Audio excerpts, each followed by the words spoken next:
عليكم ورحمة الله وبركاته. اللهم صل وسلم وبارك على سيدنا محمد. ازيكم يا جماعة، عاملين ايه كده؟ يا رب تكونوا بخير.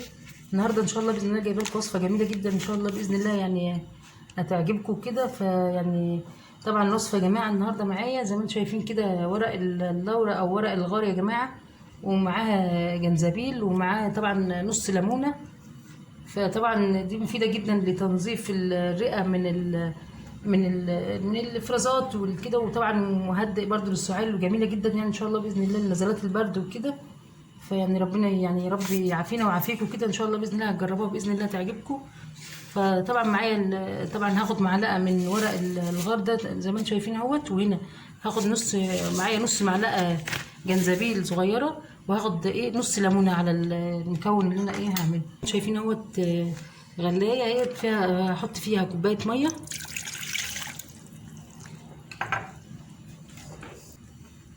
كوبايه يعتبر كوبايه ونص طبعا، عشان عمال ما تغلي كده تيجي معايا كوبايه.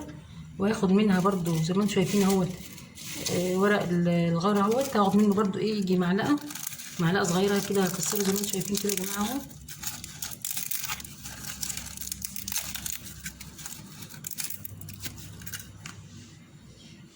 وبرضو معايا نص معلقه جنزبيل اهيت،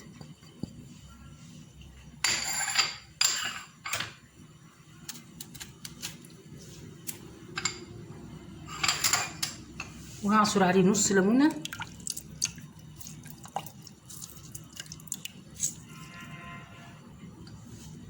طبعا هحطها على البوتاجاز عشان تغلي، وبعد كده هرجع لكم تاني.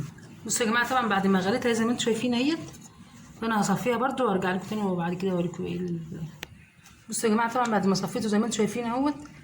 فطبعا على حسب الرغبه، ممكن يتحلى بعسل وممكن يتحلى بسكر، فطبعا الموجود متاح يعني. بصوا يا جماعه طبعا معلقه سكر زي ما انتم شايفين اهي صغيره. طبعا اقلبها كويس زي ما انتم شايفين اهوت. ده يتاخد طبعا لما يكون في نزلات برد او سعال، او مثلا افرازات على الصدر وكده. طبعا انتوا عارفين الجو، احنا داخلين على يعني فصل الشتاء وكده، فيعني ربنا يعافينا ويعافيكم يا رب. بقى في نزلات برد وكده، فان شاء الله باذن الله يعني باذن الله تجربوه باذن الله يعجبكم. ولو عجبكم الفيديو ما تنسوش تعملوا لايك وشير وفعلوا الجرس. السلام عليكم ورحمه الله وبركاته.